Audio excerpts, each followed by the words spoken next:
Assalamualaikum warahmatullahi wabarakatuh. Sebelumnya perkenalkan, nama saya Ahmad Faidullah. Kali ini saya akan menerangkan tentang jumlah ismiyah. Sebelumnya, apa itu jumlah? Jumlah adalah susunan kata yang mempunyai arti yang sempurna. Kata atau kalimat ada tiga, yaitu isim, fi'il, dan huruf.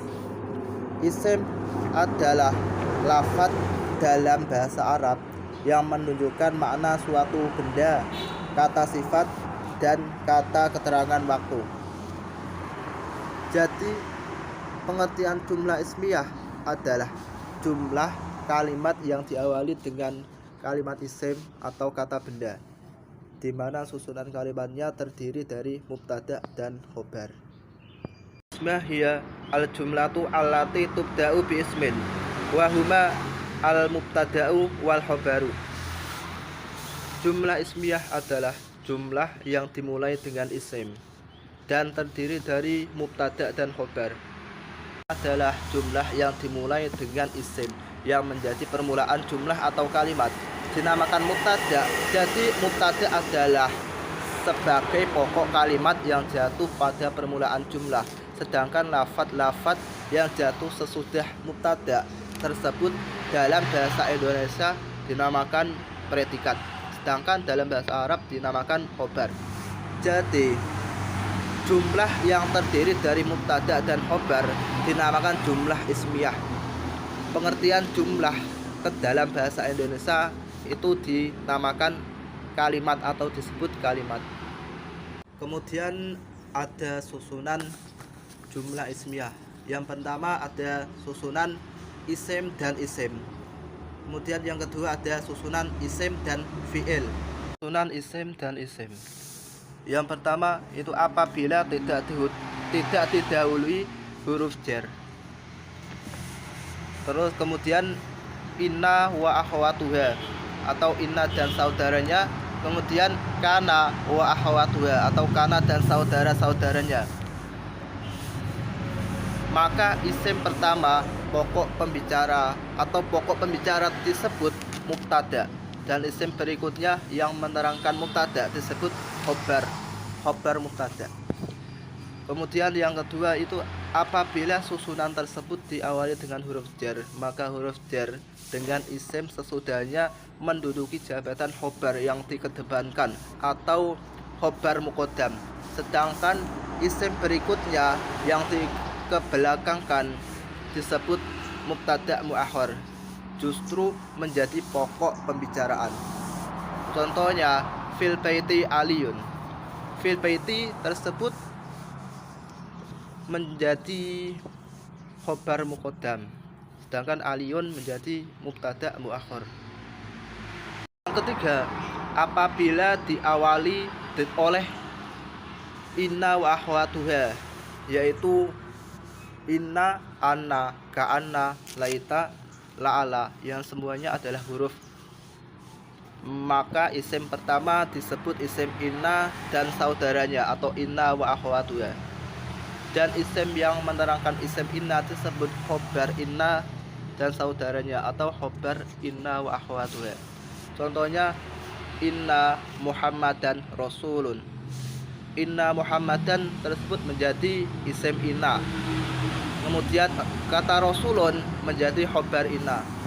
Kemudian yang keempat, apabila diawali dengan kana wa akhwatuha yang semuanya fi'il, maka isim yang pertama disebut isim kana wa akhwatuha atau isim kana dan saudara-saudaranya, dan isim berikutnya disebut khobar kana dan saudaranya atau kana wa akhwatuha.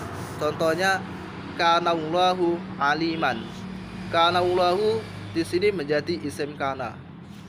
Kemudian kata aliman menjadi khobar kana. Kemudian susunan yang kedua yaitu susunan isim dan fi'il.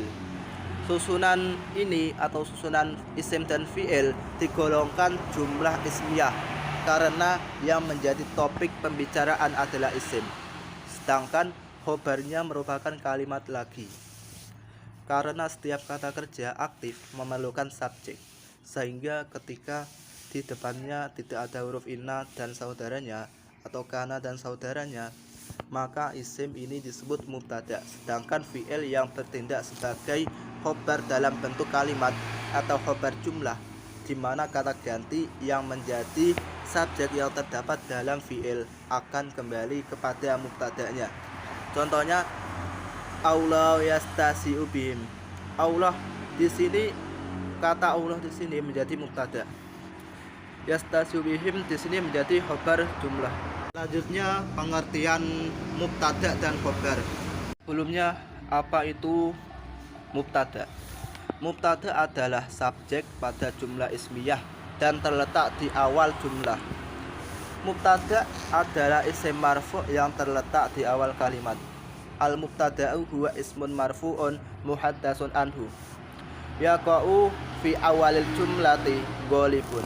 Al-mubtada'u huwa al-ismul marfu'u al-ari anil awamilil lafdiyati aw huwa al-lafdu alladhi tubda'u bihil jumlah. Wal mubtada'u kismani dhahirah wa mudmarun. Fad dhahirah ma taqaddama dzikruhu wal mudmaru isna asara wa huwa ana, nahnu, anta, anti, antuma, antum, antunna, wa huwa, wa huma, wa hunna. Muslimun, ar-rajulani muslimani, ar-rijalu muslimuna.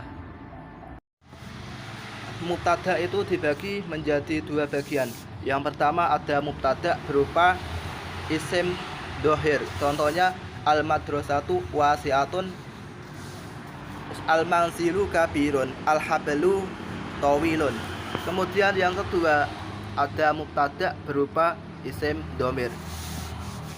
Jadi, maksudnya adalah domir yang bisa dijadikan mubtada dan ada 12 macam, yaitu domir munfasil, marfu abadan. Contohnya anta katibun, saya adalah sekretaris.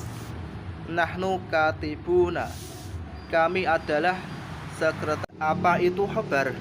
Jadi khobar adalah predikat pada jumlah ismiyah dan berfungsi untuk menerangkan keadaan mubtada, serta bisa berupa kata ataupun kalimat atau sebagai anak kalimat.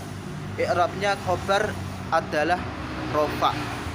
Al-khobaru huwa al-ismul marfu'u al-musannadu ilaihi wal khobaru qismani huwa mufrad wa ghairu mufrad.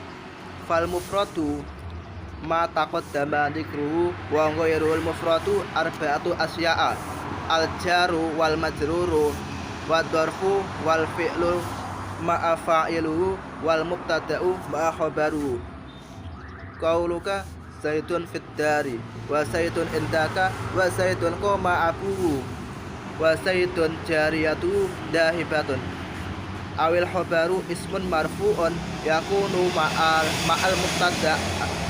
ma'al mubtada'i jumlatun mufidatun. Dibagi menjadi dua bagian. Yang pertama khobar mufrad. Apa itu khobar mufrad? Jadi khobar mufrad adalah khobar yang terdiri dari bukan jar majrur, bukan dorof, bukan fi'il fa'il, dan bukan mubtada khobar. Dengan kata lain, khobar mufrad adalah khobar yang bukan berupa jumlah atau simbol jumlah, walaupun khobarnya itu menggunakan isim tasniyah atau isim jamak. Contohnya al-marahu mudirun, bergurau itu merugikan. At-tajiru aminun, pedagang itu jujur. At-tariqu dayyikun, jalan itu sempit. Khobar dibagi menjadi dua bagian. Yang pertama ada khobar mufrad. Apa itu khobar mufrad? Jadi khobar mufrad adalah khobar yang terdiri dari bukan jar majrur, bukan dorof, bukan fi'il fa'il, dan bukan mubtada khobar. Dengan kata lain, khobar mufrad adalah khobar yang bukan berupa jumlah atau sibul jumlah, walaupun khobarnya itu menggunakan isim tasniyah atau jamak atau isim jamak. Contohnya al-marahu mudorun, bergurau itu merugikan. At-tajiru aminun, pedagang itu jujur. At-toriku doyikun, jalan itu sempit. Demikianlah materi tentang jumlah ismiyah yang dapat saya sampaikan. Apabila ada salah kata atau salah pengucapan saya mohon maaf sebesar-besarnya. Wassalamualaikum warahmatullahi wabarakatuh.